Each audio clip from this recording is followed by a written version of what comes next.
Magluto tayo ng gulay, lauoy.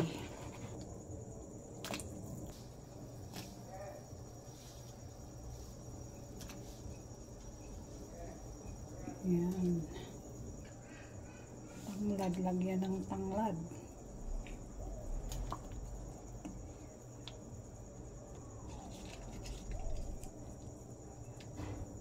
Nilagyan ko ng prito na isda. Yung tira namin kagabi, ito yung nilagay ko sa aking gulay, lauoy.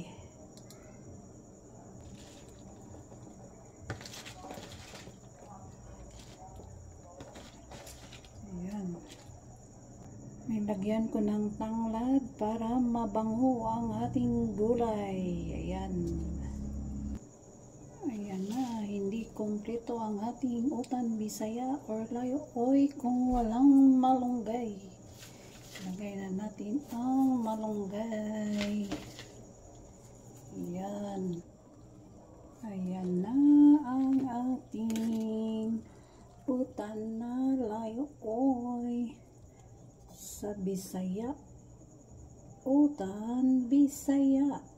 Tikman na natin.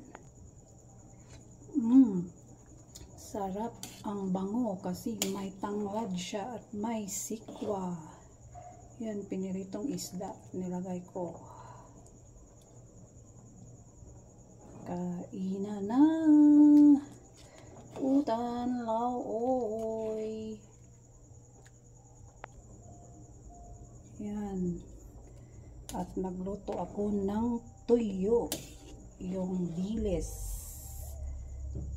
Yan, thanks for watching. Kain na tayo.